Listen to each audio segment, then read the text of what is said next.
So last presentation on Impressionism. This time we'll address the suburbs of Paris as well as the coast, North Coast and the Mediterranean. And we'll see why. As I mentioned before, and I bring back the map because not the map, but the photograph, is the incredible importance of railroad. And we're going to this time see how the railroad is really going to influence some of the paintings that the Impressionists made. This is the Gare Saint-Lazare, one of the largest station in Paris. It has 14 tracks for the time from the get-go. So it's quite amazing. And I forgot to take that little pointer. What you see in the center, from which you have 6th Avenue departing, is the Pont de l'Europe. And the Pont de l'Europe that is represented on many paintings by Monet and by Caillebotte. So you have the 6th Street there that all have the name of a city. So you have the Avenue of London, the Avenue of, this is St. Petersburg. You have somewhere the Avenue of Liège, and so on. So these are, that's why it's Europe. I think it's an amazing picture. I really like it.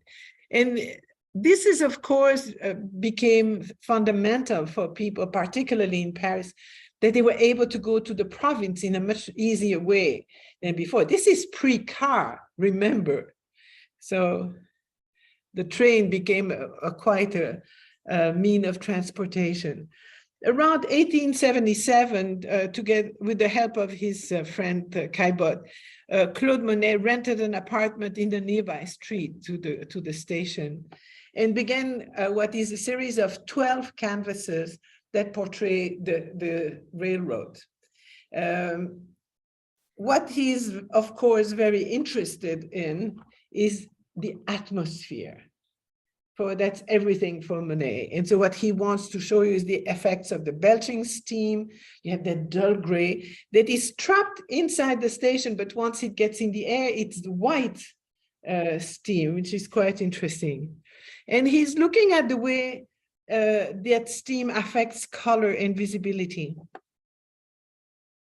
So this is very much a response to what Baudelaire had pushed these young painters to do, is to address the modern time. And if anything was modern, was really the railroad. It was the first mean of transportation that was really practical. What he shows you is some of the facade, and very typical of the Place de l'Europe, because they start very narrow and then gets wider. And then it also shows you that huge skylight above the station with the iron and glass construction. The story goes that Monet became so infatuated with the station that he even paid an employee to give him his, or to lend him his uniform. And he went down on the quay to try to paint, but no employee was going to go there with an easel and whatever. So he got very quickly picked up and he was expelled from the quay. This is the bridge, one of the bridges that goes over the railroad. This is a work by Caillebotte that has that same name. And you immediately can see, this is seen from the Rue de Vienne, so from Vienna, street of Vienna. And you can see what the interest is for Caillebotte is the trusses, the bridges, all that geometric line. Don't forget, Caillebotte was an engineer. So he's very much interested in all these geometrical forms.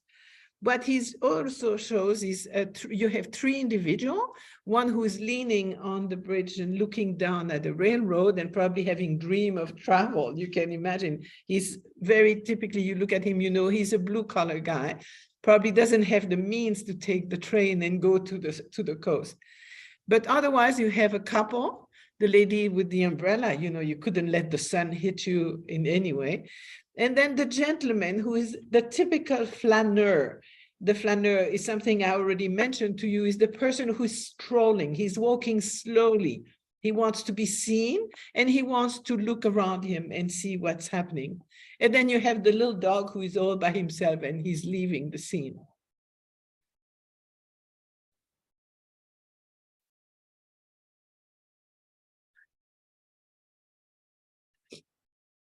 So here you can see a difference between another of the Monet's paintings on the Gare Saint-Lazare and come in, Rosemary. Sorry. No problem. The programs are on the table. So very interesting. You see immediately what the interest of the painters are between the two. One is totally atmospheric, and the other one is very much lines and structure.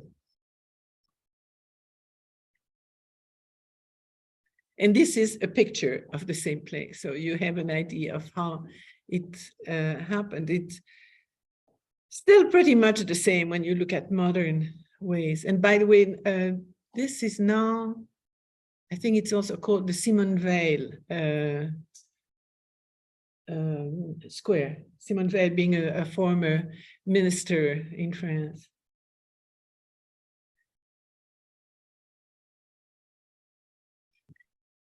Again, we see how Caillebotte uses the trusses to give emphasis to the perspective.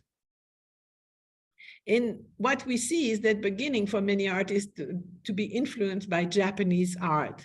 And I bring in the Utagawa Hiroshige, one of the 100 views of Edo, Edo being the former name for Tokyo, the 90, which is a night view of Saruwaka Machi, which was a theater district in Tokyo.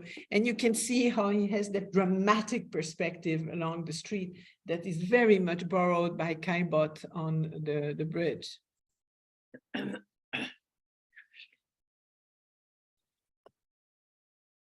All these, as I mentioned before, these Japanese prints were coming suddenly since Japan had opened its border, were forced to open their border. And they came in different ways. They came as books. They also came as wrapping paper. And so many people that were ordering China or whatever from Japan would unpack, and then they have a whole series of prints as wrapping paper. They would iron them and they had perfectly beautiful prints to hang on the wall. To talk about the railroad, it's very interesting that it, as you know, railroad started in Britain and then in Belgium. And these two countries were really at the cutting edge of the railroad technology. The reason why France was behind is because they endured all these Napoleonic wars and all the little revolution that followed that really kind of slowed down the progress in France. They're also going to be quite an opposition from other aspects, people that were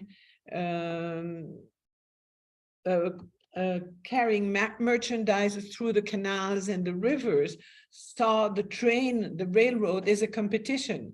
And so they really pushed against the idea, which was incredible as a progress.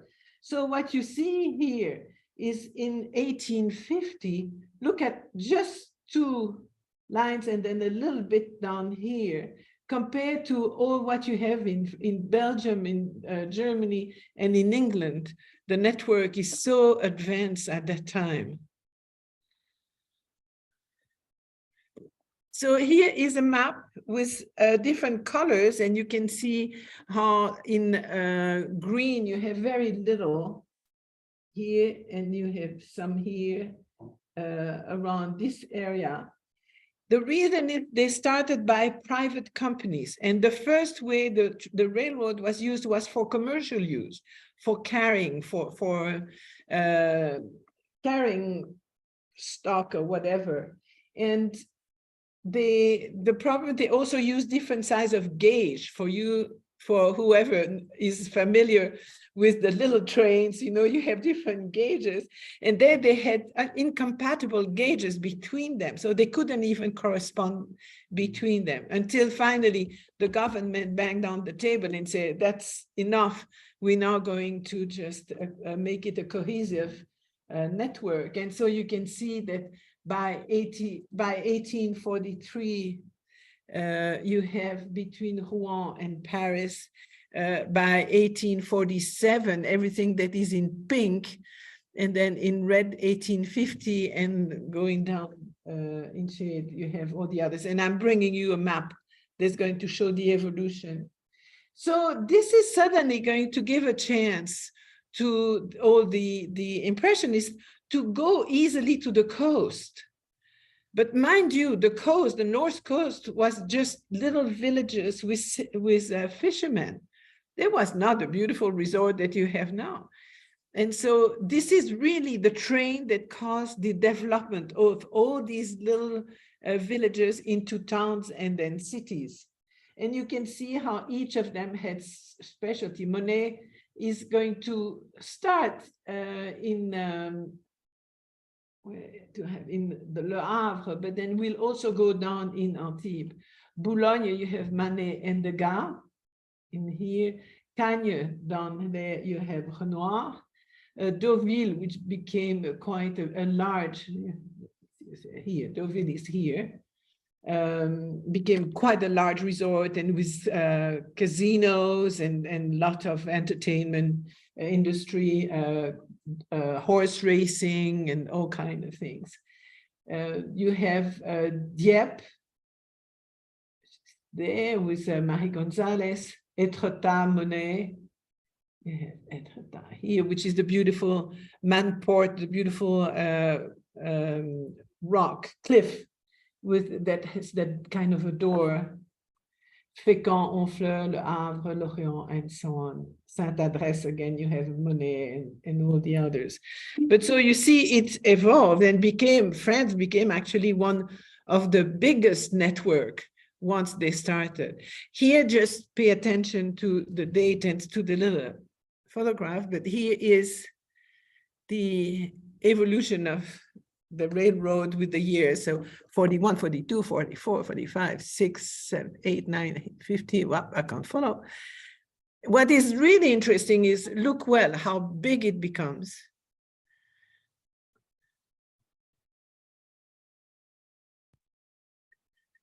And then you're going to see a cutting point once you come to the turn of the century. And why is that? The invention of car. You don't need so many small networks. And then you're going to see how it's going to decrease. But the train quality and the speed and so on is going to get much better. You see how it just lightens up? You don't have as many, it's because the use of the car. So those are lines that were put out of service. Yeah, exactly. And then, of course, now you have the high-speed train and so on, which is fabulous. You go from Paris to Avignon in 2 hours, which is amazing.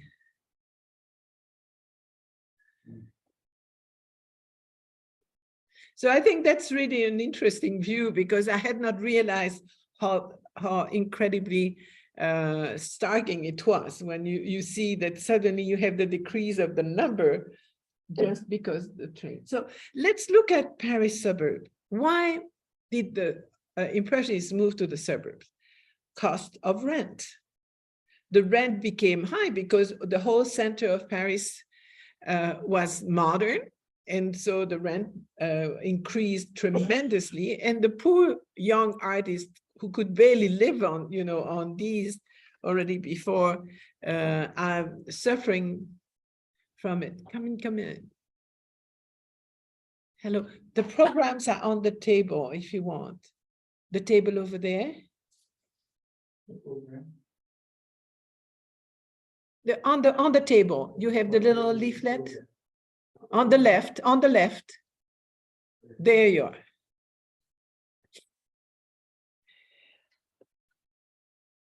So that's the reason why the painters started looking to cheaper place and nature. And people like Monet, who loved nature, really wanted to have a garden, have flowers and so on. And in Paris, it was absolutely impossible. I mean, that was only allowed for the beautiful mansions that would have a backyard. So let's look again at another map, and that gives you an idea on how the main point. So I added them because they're small enough places. They don't hold on the map of that time. So you have Villeneuve, La Garenne, Argenteuil. We'll see Monet moving to Argenteuil later on. Here's Bougival and La Grenouillère. We'll see the two paintings by Monet and Renoir about the Chateau where he lived also. And then Pontoise, that's where Pissarro is going to live. And Hyères down there is where Caillebotte is going to reside for a while. And then off the map, on the northwest, you find Véteuil and Giverny, the last place where Monet lived.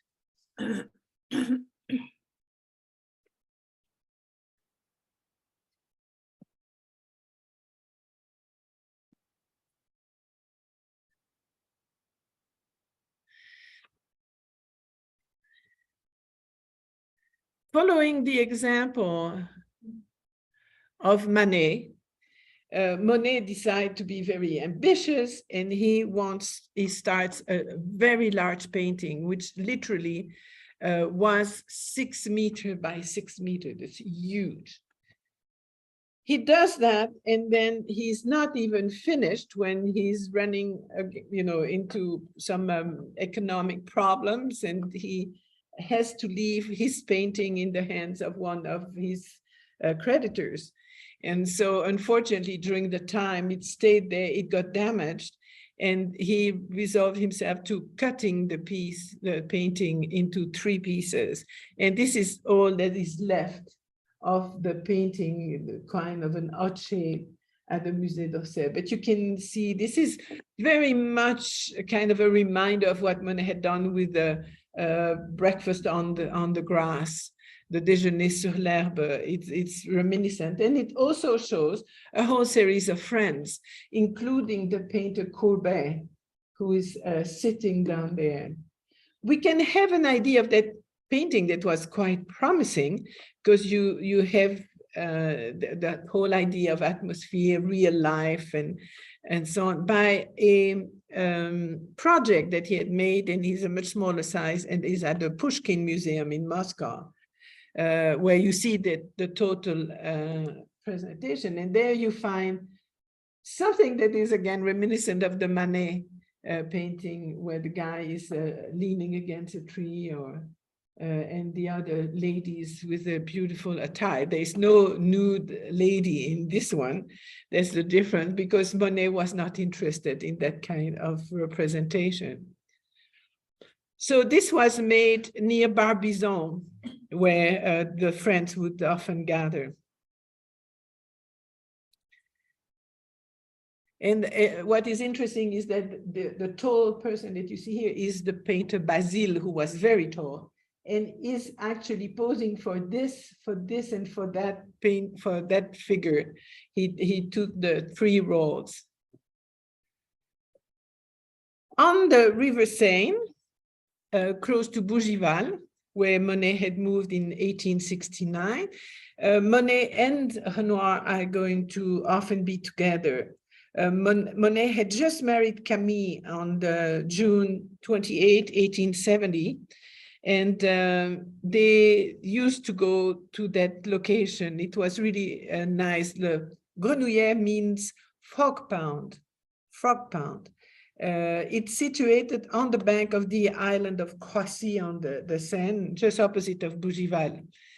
The establishment was a very nice establishment that was on a boat, and you could access it through that little walkway and that island, and then you could go on it. And they would offer all kinds of refreshments. From the little island, you could also see people bathing, and that was quite entertaining. No, it's always interesting to see these two paintings side by side, because you question, which one do I like the best? And in fact, they both have some pros, and I wouldn't say cons, but definitely pros. And you can see how Renoir, who is always more attracted by people, shows a much more busy type of atmosphere, whereas Monet is showing more of a natural atmosphere than Renoir. But they both look at the reflection of the tree in the water, the people and the sky, and the rippling of the water. Again, thanks to the train that made things so accessible, they would go to the Maison Fournaise, which is located on the island of the Impressionists, again on the River Seine, at Chatou, just west of Paris.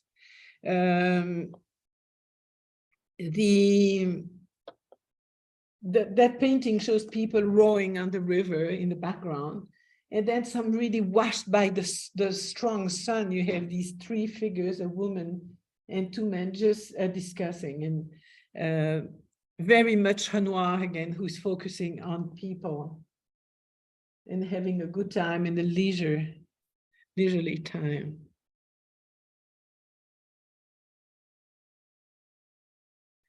In fact, the Maison Fournaise that you see here on this photograph in here, just I had that little boat next to it, was let's go to remain abandoned actually after 1906 when it closed. And it's only in 1990 on the initiative of the town of Chatou and with the assistance of American private funds that they restored the restaurant, and it's back on the tour, because now there is a big tour that is provided around Paris where you can take a bus and they take you to all the main points where different of these paintings were made. You all know, of course, the luncheon of the boating party that is at the Phillips collection, really one of the highlights of their collection. This is one of his best known paintings that was bought by Duncan Phillips in 1923. And this painting just captures that really idyllic atmosphere, but that's Renoir. You know, with Renoir, everything is always pretty. And so here you have that, you want to join them. The weather seems to be so beautiful. The company is great. And it's also quite a representation of what the society, how society had changed at the time. It was far less structured than it was before. And in this painting, we have even some aristocrats, but we have some writers, some art critics, painters, and just the owner of the place is there too. So the Parisians flocked to the Maison Fournaise. They were renting rowing skiffs, and then they could have a good meal once they went on with their pastime. So what you see, as I mentioned, is just a new and very modern Parisian society. Many people we know, but I'm only going to show you some that you would interest you. That lovely young woman that you see at the front is the seamstress Aline Charigot, who is holding a little dog in her arms and who is going to marry Renoir in 1890. They already at that time had one child together, Pierre, and they're going to have two more who are all going to be notable people. One is going to be a movie director, very well recognized in France. Another one is going to be an actor. Pierre will become actor. And the third one will be a ceramist, but very famous too. And then just across from her with the straw hat is Caillebotte, the painter Caillebotte, and so was joining the company. But you have also a former cavalry officer in the scene, the son of the owner, the daughter of the owner, an actress, a banker, all that is forming that group.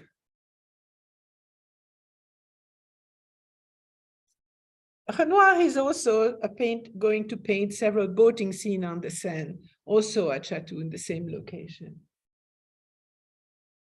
Then very much the Impressionist brushwork, very fast and very visible, but it seemed to sing. The water is really beautiful. Monet was struggling, and so in 1969 he moved with his future wife and their son to a house near Bougival. That was a small but fashionable town and had become a favorite gathering place for the artist. It could again be easily reached from the station at Chatou, about 15 minutes from Paris by train. And that again changed everything. He was tired of the crowds in Paris. And again, it was difficult to face the very high rents. So once he comes to Bougival, he's really now focusing on the plein air and on nature. He loves to observe the transformative effects of natural light. And by that time, he had been rejected of the Paris Salon numerous times and found himself literally destitute and near starving. If it hadn't been for people like Caillebotte or Renoir, he could not have made it.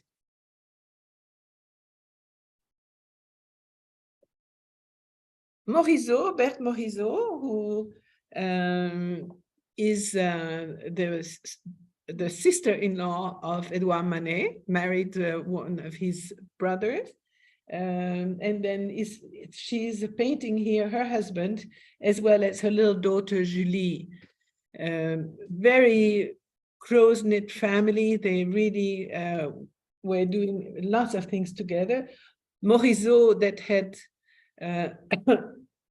been a painter for quite a long time at that time, tells stories about her and her stepbrother, Manet, Edouard Manet, because he was very much of a macho type of guy, and he would come over her shoulder and look at what she was painting and correct without even asking. He would correct what she was doing, and she would wait until he had left and then would change it again. So it's quite interesting.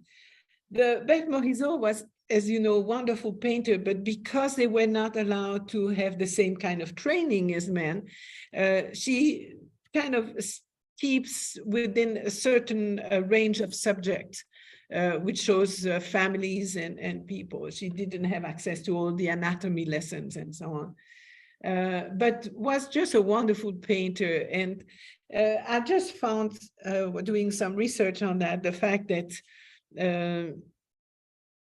she tells for many years later, when she's in her late teens, that she had caught a flu, and her mother was so nice sitting next to her and taking care of her. She recovered, but then her mother caught the flu and she became incredibly sick. And so there is that little correspondence of Julie talking about her mother, saying, Mama has been very ill since I wrote anything. She's terribly weak and scarcely speak, takes only a little milk. She's suffering a great deal with her throat, which prevents her from swallowing. It's hard not to cry. And if only I could do something useful. I don't know how to nurse, and everyone wants me to go to sleep at night.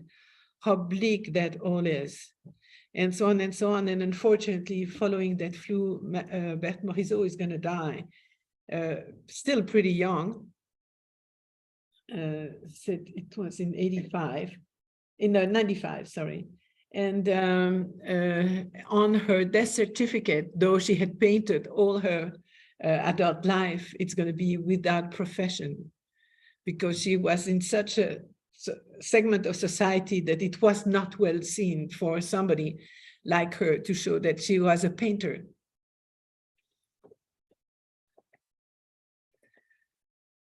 I talked to you a few times already about Marie Bracquemond. I must say, the more I see her works, the more I love it.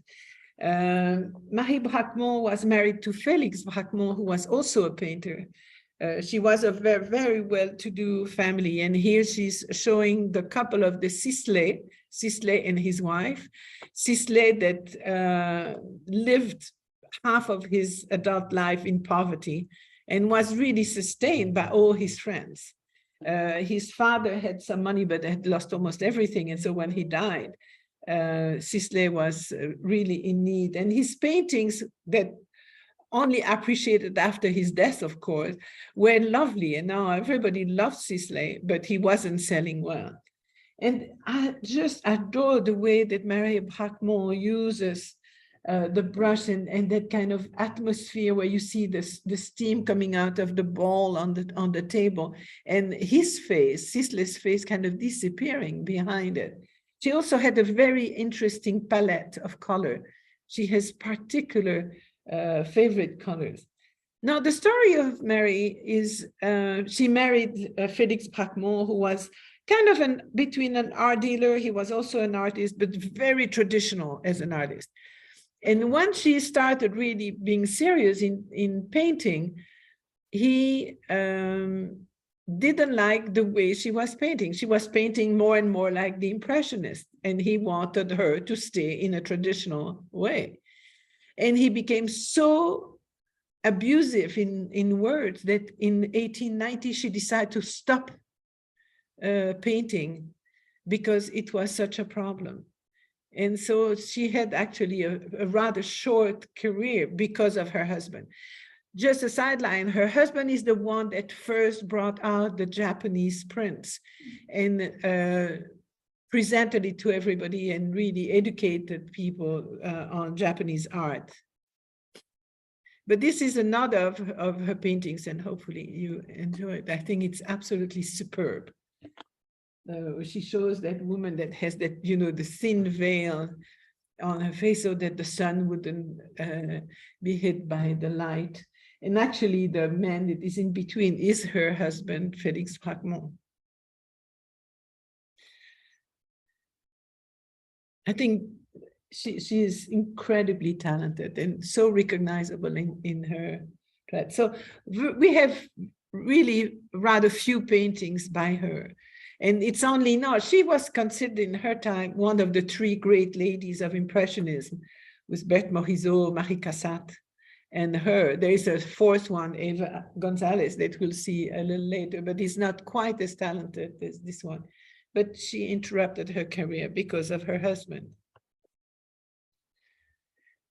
And nowadays, if you go around Paris and all these suburbs, you can find some of these panels on the side of the street that shows you where such a painting has been painted, and you can still recognize the location.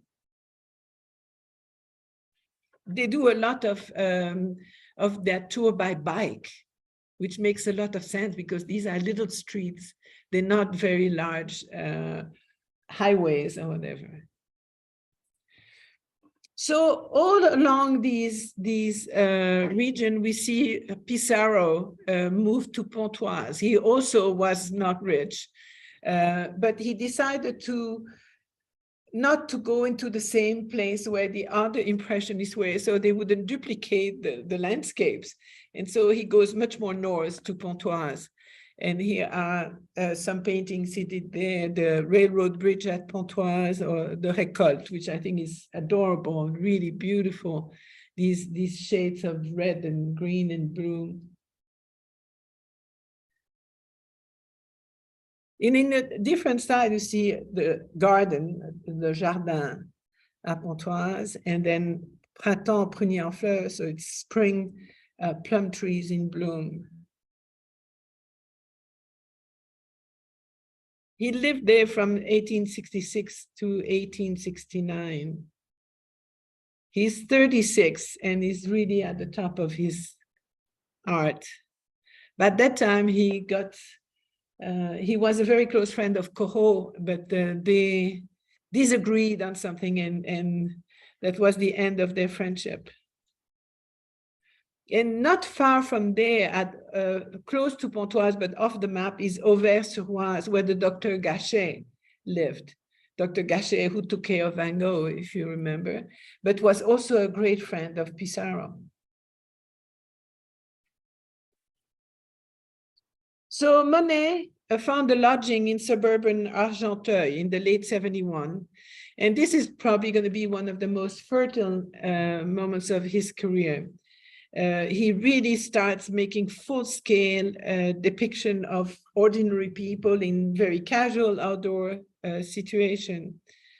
So for these 5 years, he is not far from the Seine River, but also he has a chance now that he established to make a garden himself. And he loved nature so much that, as you can see there, this is in great part contributed by Monet. Though the roses must have been there, but I'm sure he took care of that because this is mature bush. But he loved to plant the flowers, and that's what we'll see in Giverny at the end of his career, where he so carefully landscapes his front yard. It's not a backyard, the front yard. And then on the right, you have the luncheon with his garden at Argenteuil. Argenteuil is along the river, and so they enjoy the river. The bridge that has just been rebuilt, that was demolished during the Franco-Prussian War in 1771, was known as a very agreeable little town. But because of that, and thanks to the railroad, it attracted a lot of people, but it also attracted a lot of industry. So unfortunately, a good part of Argenteuil is going to become quite industrial. And this we will see with one of the painting by Seurat, the pointiste. He has a view of Argenteuil where you can see all the chimneys of the new industry in the city.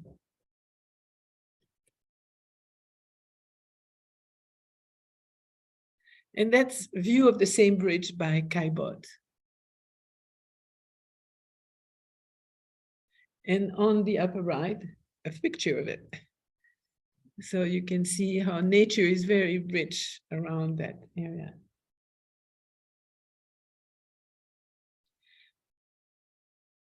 Monet, following the example of Daubigny, is going to buy that old fishing boat in 1872, shortly after he moved to Argenteuil. And as he said, a fair wind has brought me just enough money in one go to buy a boat and have a wooden cabin built on it, just big enough to set up an easel.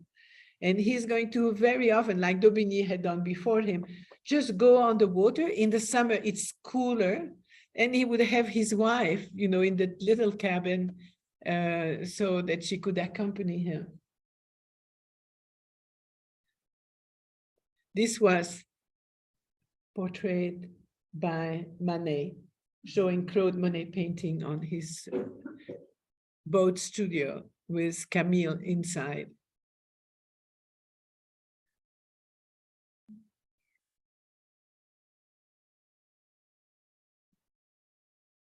And then we have these wonderful paintings of the woman with a parasol. The first one on the left shows Camille Monet and her son.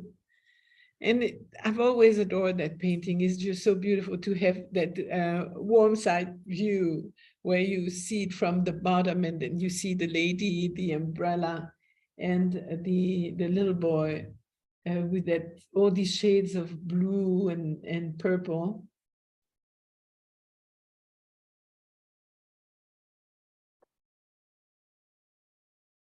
And unfortunately, when a couple of years later, Camille will die, he is going to have a difficult time, but many years later, so that's in 11 years later, he's going to do almost the same painting, this time with Suzanne Hochedet, who is one of the daughters of his second wife, who was Madame Hochedet. And he shows her too in that same position.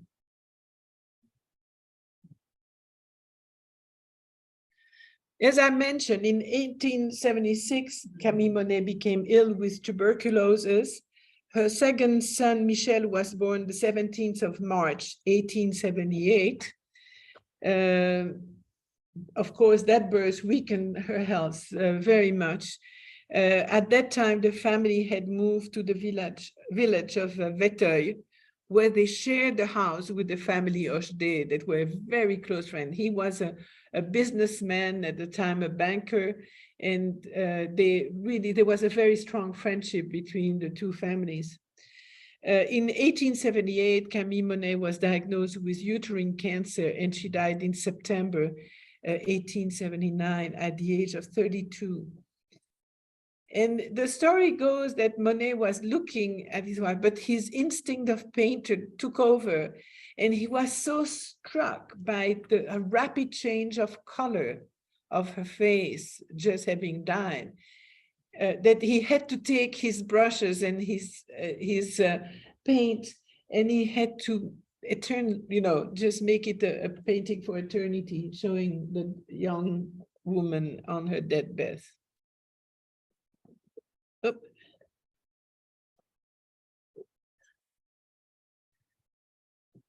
So Monet was a close friend of Georges Clemenceau towards the end of his life. Georges Clemenceau, who was a physician but became the president of the Republic, and he told him that he needed to analyze the colors, and that need of analyzing was both the joy and torment of his life. But when he found himself looking at my beloved wife's dead face and just systematically noting the colors according to an automatic reflex. And so this is the result of it. His style changed quite a bit after his wife's death.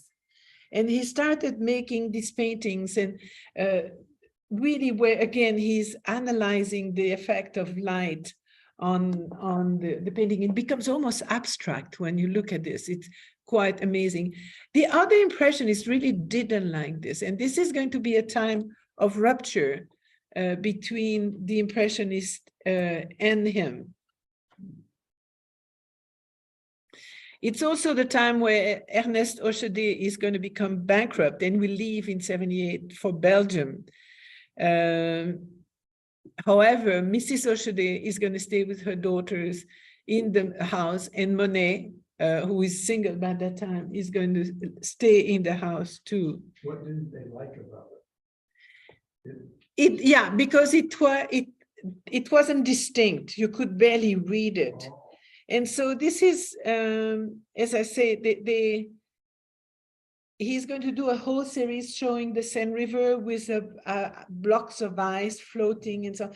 And all the precision of the painting disappears in a kind of a fog, which I think is superb. Yeah. But for them, it was a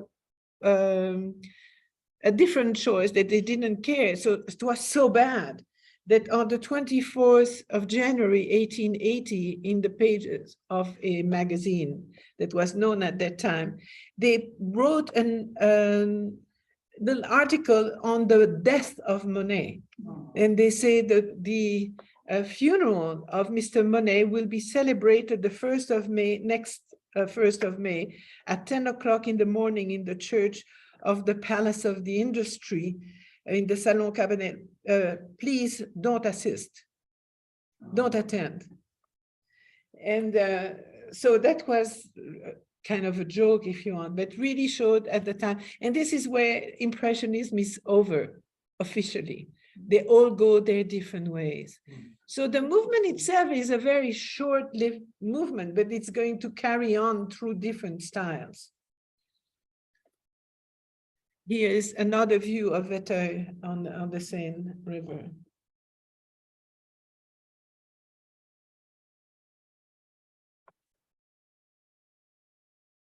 Caillebotte keeps on with his very rectilinear type of paintings, and here we have canoeing on the Yare.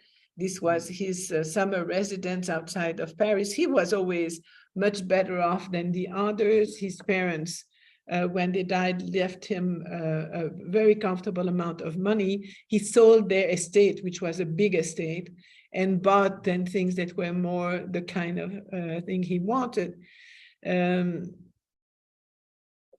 He also helped the Impressionists. He bought a lot of their paintings. And so through him, he had a collection of over 60 paintings by the time he died, and he died young. In 76, his younger brother, a younger brother, died, and he realized that his life was not going to be long either. So it was a congenital problem in the family. And so he wrote his will while he was still in his 20s. And he's going to die in the early 40s. Renoir will be the estate, the responsible, yeah. And the idea, Caillebotte was very careful when he wrote his will. He wanted his collection to go into the Luxembourg Palace and to be exhibited. And so that was the condition. So Renoir presented the works to the state of France, and they refused, because at that time, Impressionism was not appreciated. So it was represented many times, and it's only in his collection, to give you an idea, 19 Pissarro, 14 Monet, 10 Renoir, 9 Sisley, 7 Degas, 5 Cézanne, and 4 Manet. And so Renoir presented again and again the paintings in 1904 and 1908, and both times it was refused. And then finally they decided to take part of it. And a few years later came back and said, okay, we want all of it, because now they realized what they were offered. And the heir of Caillebotte, his sister-in-law, refused. And she sold the paintings to an American collector. Oh, really? Which one? Yeah. I don't have the, oh yes, sorry, Barnes. Oh, Barnes. Yeah, the Barnes Foundation. Barnes. So they bought 28 paintings that were supposed to go to France. Wow. Because of that clause that the paintings had to be exhibited. They couldn't go down in the vault. Sisley, and we talked about him, he was of English parents, but spent most of his career in France. Struggled most of his life, helped again by his friends, Impressionists.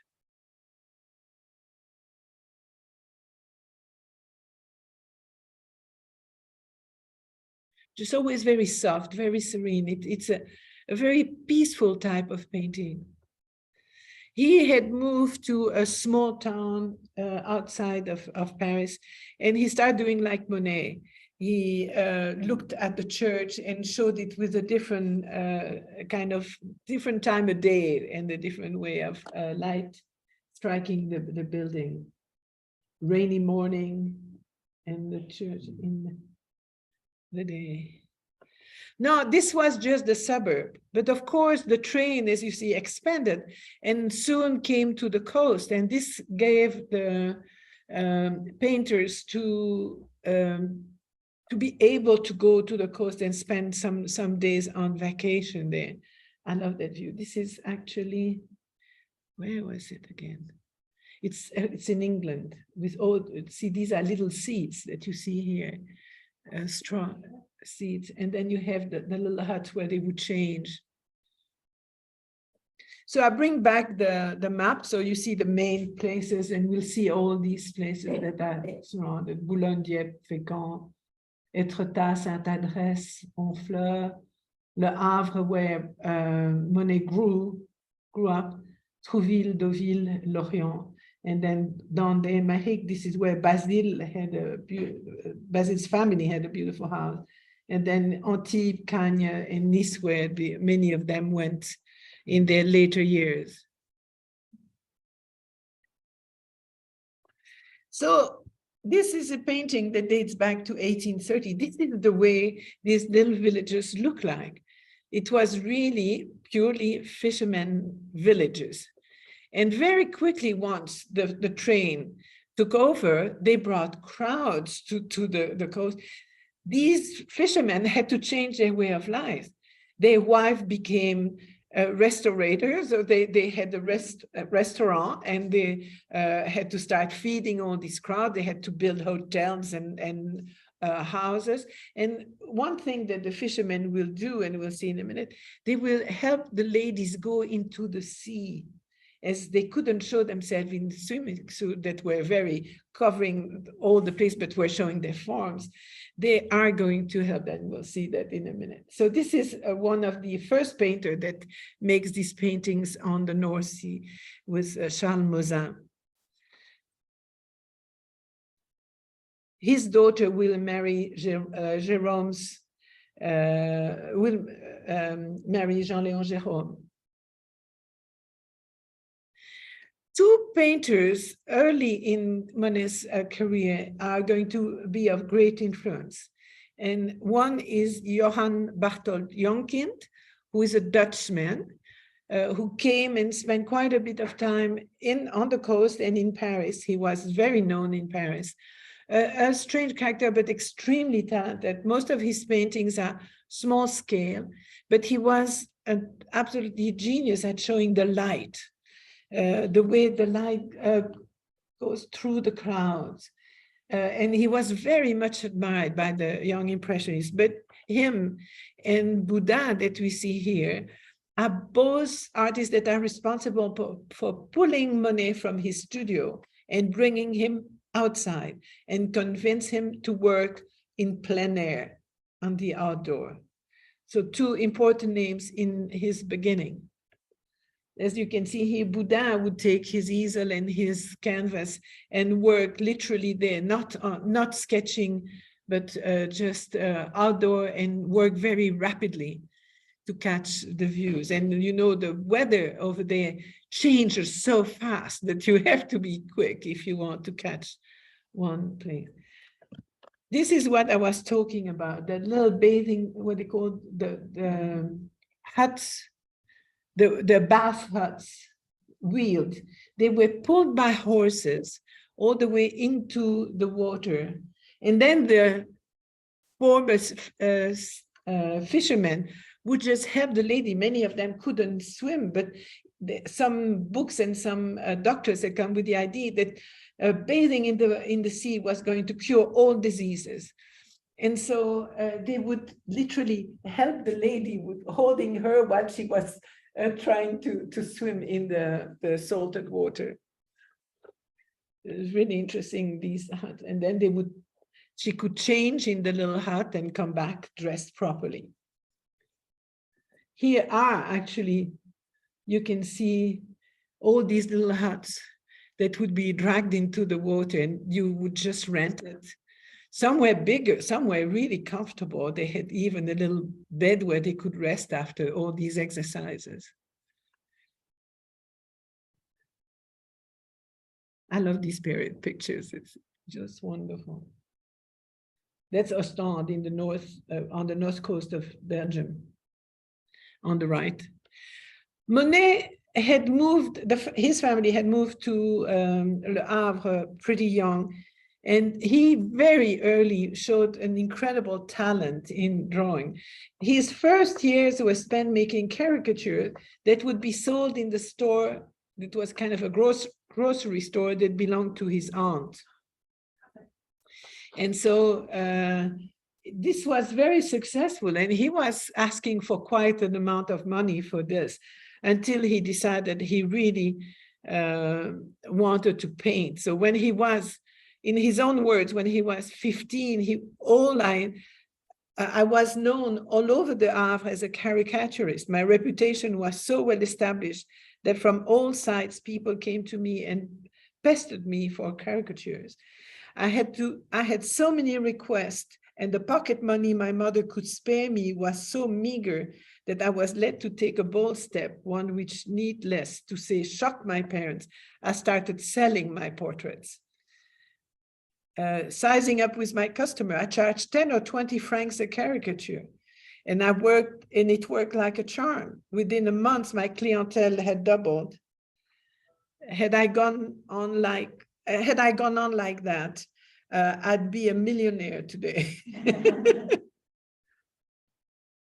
So I looked up in the town, and I was somebody. So that's interesting, and he goes on and on.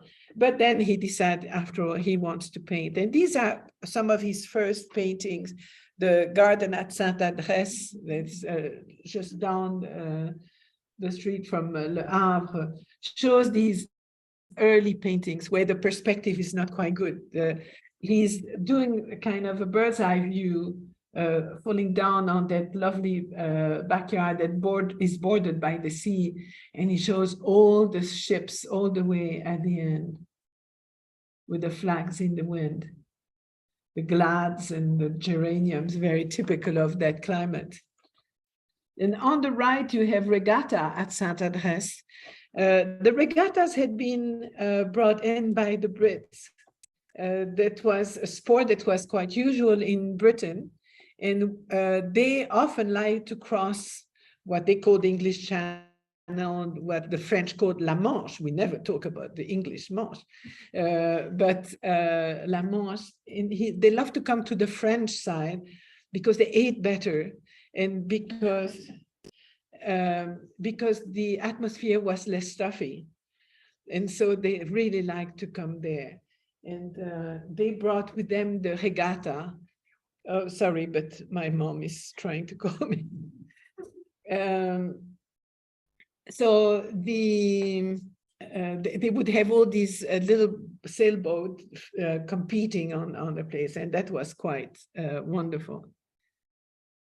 What is interesting is that, she really insists. During the World War I, Saint-Adresse was the administrative capital of Belgium, which is quite interesting. Yeah. Mamie, je donne un cours. She doesn't hear me. Sorry for that, but I had written that I wasn't going to be available. So, as we mentioned, you see suddenly a burgeoning cities, and so these beautiful hotels are built, casinos, really insist. And this hotel still exists as one of the old-fashioned hotels nowadays.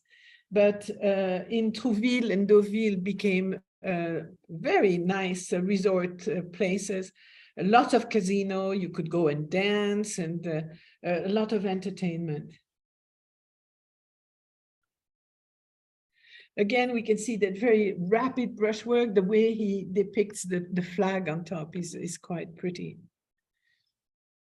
Same place, but this time seen from Gustave Caillebotte. Shown completely different perspective seen from the top, and showing a much more realistic color of the sea, by the way, because the North Sea is typically green and not blue. It's very rare to see it blue, which is a reflection of the sky, but it's so clouded that you never have a pure blue sky.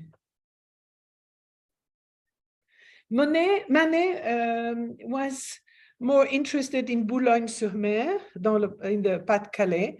They had bought an apartment there, and he developed there a genre that he really liked. He had been on ships when he was younger. He tried to, I'm going to take a break and call. He tried to join the Marine and failed twice in his try there, but finally was hired as an assistant pilot of a ship and went all the way to Rio de Janeiro with the ship. And so for him to go to the North Sea was bringing back the call for the sea. And this is one of the lovely representation where he shows the departure of the Folkestone boat to the coast of England. I'm going to call my mom, so I'm going to take a break. She's going to wonder what's happening. She's in Belgium, you have to understand. So let's take 5, and we are at more than half of the class. So let me give her a call quickly. People can talk to me from there, but.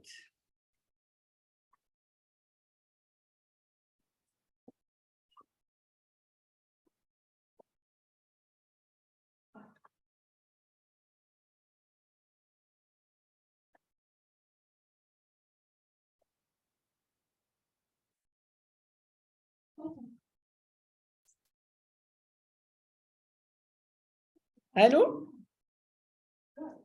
Allô? Allô? Tu m'entends? Allô? Allô, maman?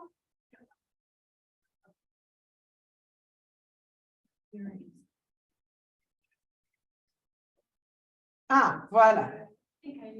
Ok, je ne suis pas. Voilà, voilà. Tu me vois aussi. Je donne un cours pour le moment. Je t'ai écrit. Oui, je suis désolée, mais c'est que ton son n'est pas mis. Tu dois monter le son.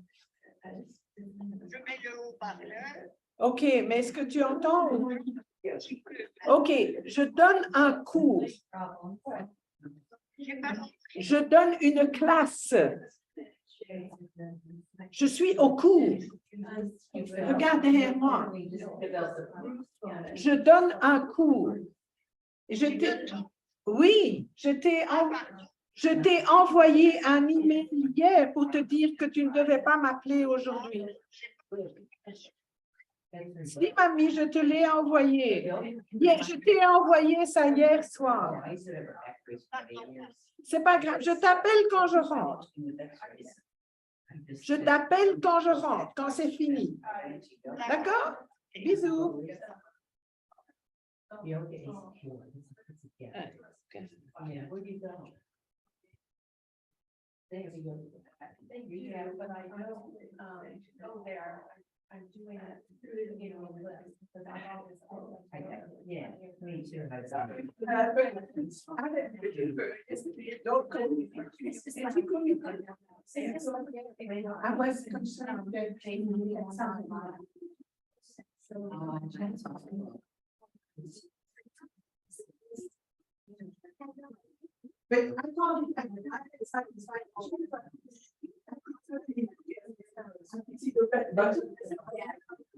But she didn't get it. Normally she gets it. The problem is she tells me she reads her emails and she doesn't.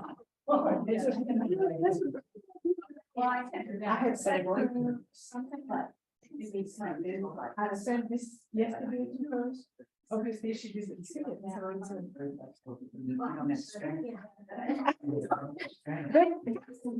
When you look how well she is, she can do better. Yeah. And that's, I'm demanding from her, but it's important to be demanding. That's right. Yeah. So, and she changes the sound of her iPad and then she can't hear me.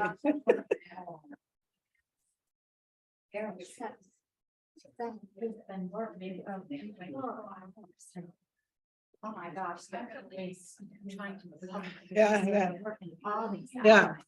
He's like so worn out, so I hoped he had taken a day off and I texted him before I left. And I hope he got some sleep, some 15 hours. What's that?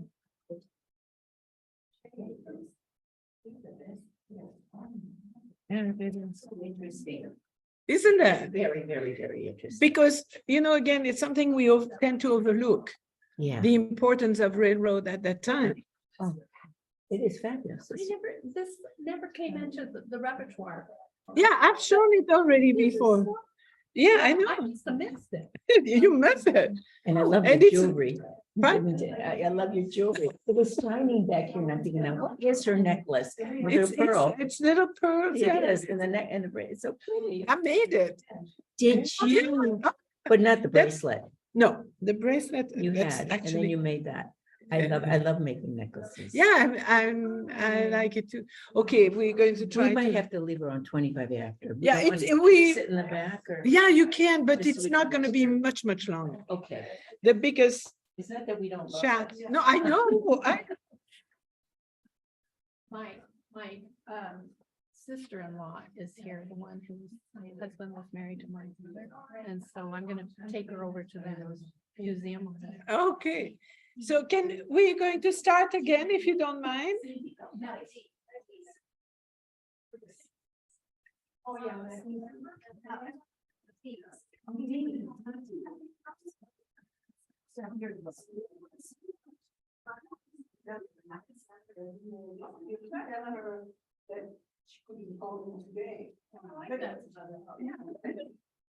Yeah. Yes. With my son. And she.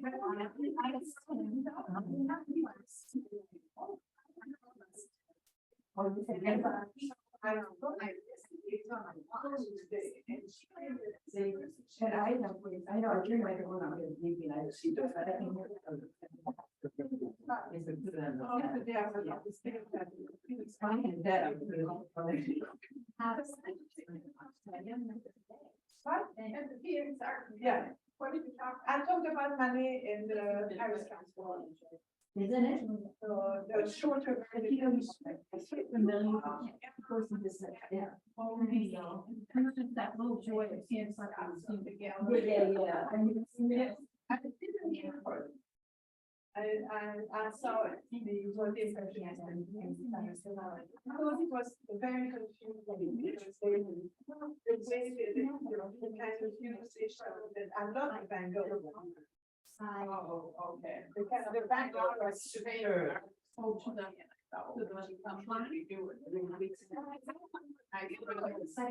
That's a person.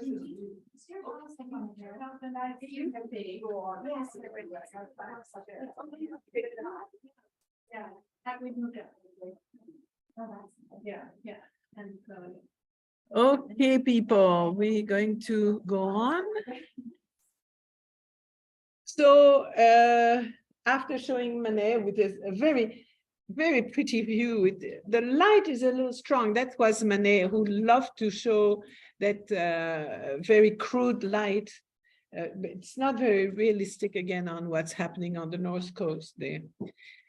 Also, one of the places that was a favorite of many painters, this is Gustave Courbet. So going back a little behind, this is painted in 1870, so late in his career. It's the famous cliff in Étretat called the Man-Porte, and we'll see it. Étretat has wonderful cliffs. This is, yeah.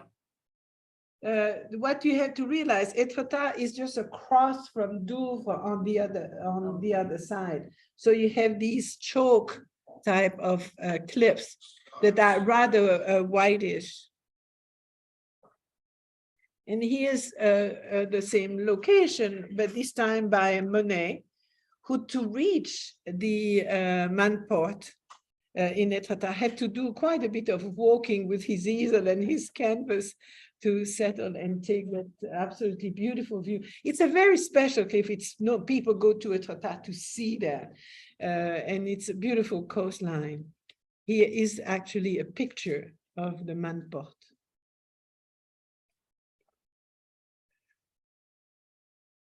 So some, as we mentioned, Manet would go, and he is on the upper left, a painting by him showing on the beach, and you have people, again, you have the little basic bass hut on the upper left, getting out of the water, and you had other families on the sand, but very well dressed to walk on the sand.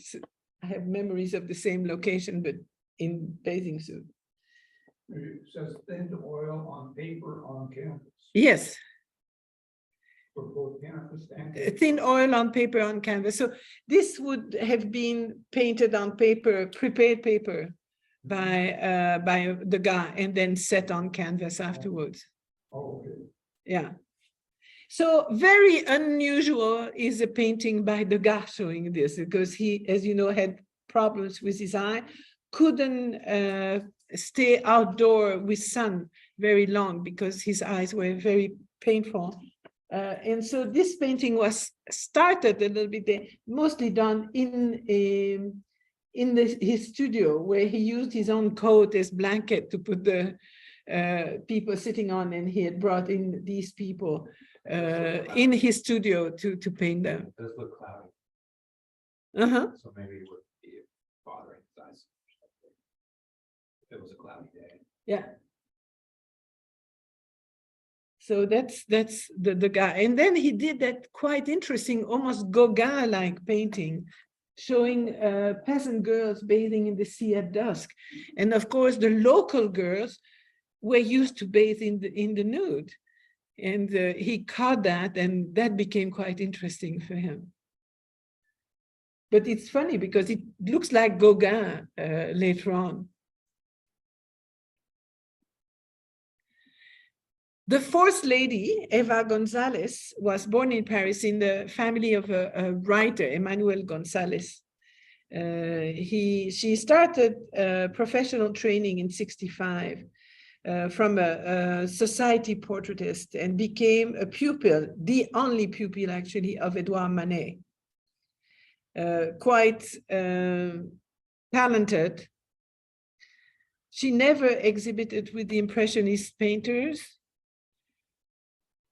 and she often posed for Manet. And these are some of her views of Dieppe, the beach scene, in a much softer style than what we have seen before.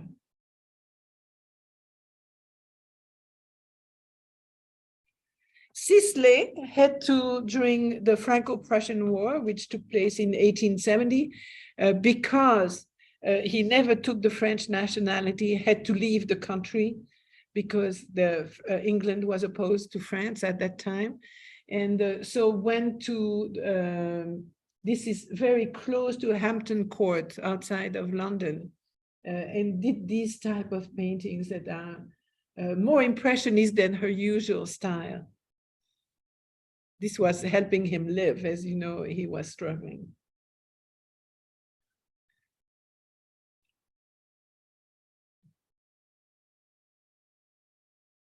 And that's on the cliffs, so on Langland Bay in Wales.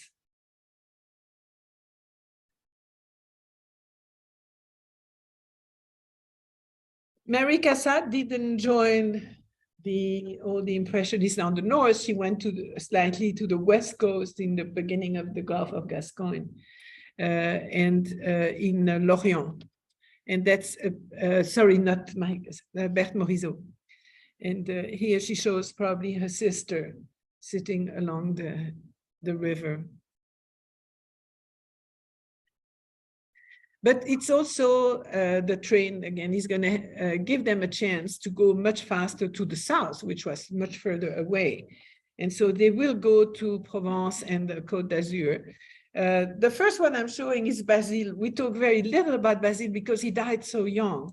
He joined the army during the Franco-Prussian War and was killed almost the first week he had joined. And so he was in his 20s when he died, but a very talented young man. His parents had a beautiful home in Méric. We'll see it in a minute. But this is taken in Camargue, in the south of France, south of Marseille. There is that whole region in the south that is the delta of the Rhine River. And you have the Rhone River. And so there's a lot of marshland there, but it's also kind of a reserve for animals. You have all migratory birds, you have wild horses. It's a very special, lots of mosquitoes. So you have to be very careful. But some lovely towns, and this is one that I visited. It's called Aigues-Mortes. It's just a little north of Sainte-Marie-de-la-Mer, which is the famous place where the gypsies meet once a year.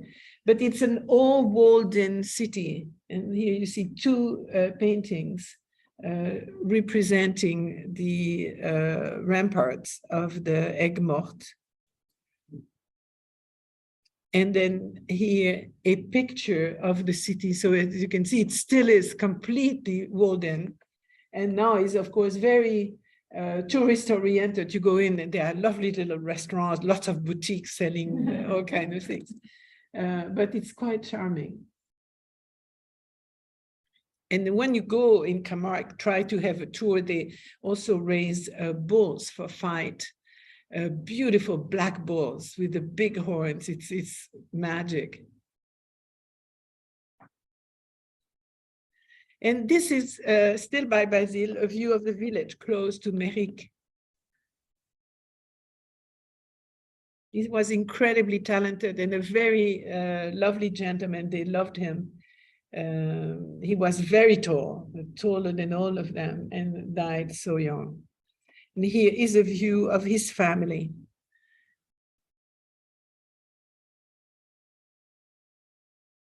He had moved to Paris in 1962 when he met Renoir and Sisley, took some lessons in Glare studio, and then became very friendly with Monet, Sisley, and Manet.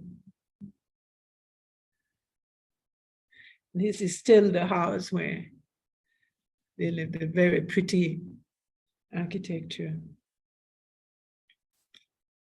Marie Cassatt is going to paint down there too. She became friendly, especially with Degas, but here she's showing this very intimate painting showing mother-child and the dad. It's probably inspired by the birth of her sister-in-law, Eugénie's daughter, Hélène Mary.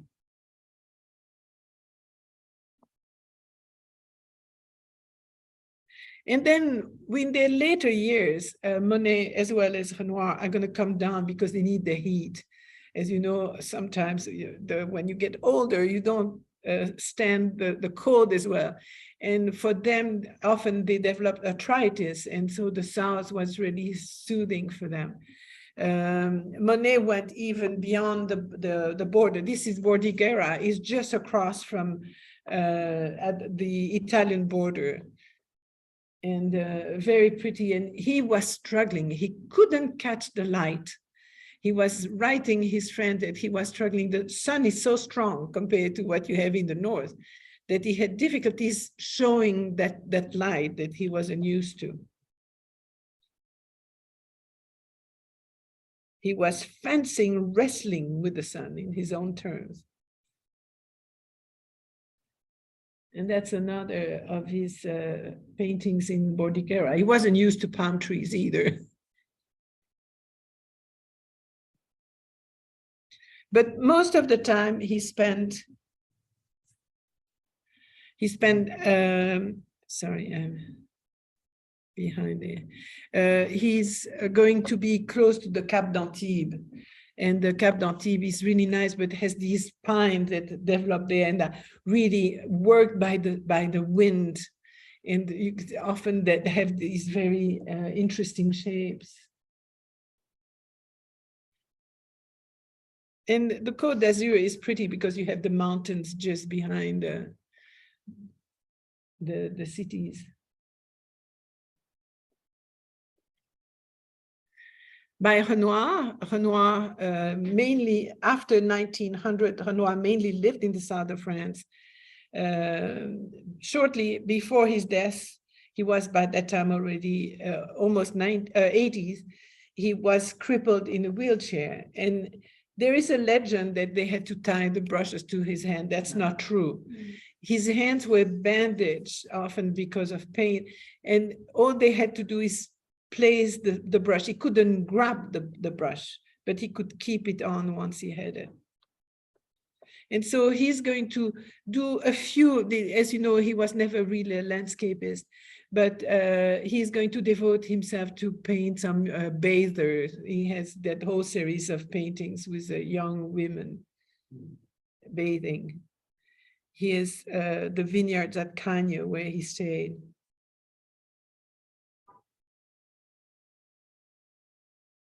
And then he went to Venice. And so you have here a view of the Palazzo Ducale in Venice and Piazza San Marco. So this concludes the Impressionists. I hope I have given you another look at them. I didn't go by biography, but I thought it was thematic, was interesting to show what influenced them a lot. The next class that's going to take place on March 18 is going to show two completely different groups, but that came to sometimes some very similar, I mean, groups, I say one group and one person, some similar paintings. On the left, you have there the one painting by one of the Danish Skagen painters in the very north of Denmark. And on the right, you have a painting by Joaquin Sorolla, who is one of my favorite, and absolutely love his works. So we're really going to look at how in very different places, because one is pretty much north, but in one of the sunniest spots in Northern Europe, in Skagen, and the north of Jutland. And then Joaquin Sahoya, mostly in the coast of Valencia and just south of there. So thank you very much. And if you have any question, please let me just turn off the recording. Did I do it? No, there we are. Thank you.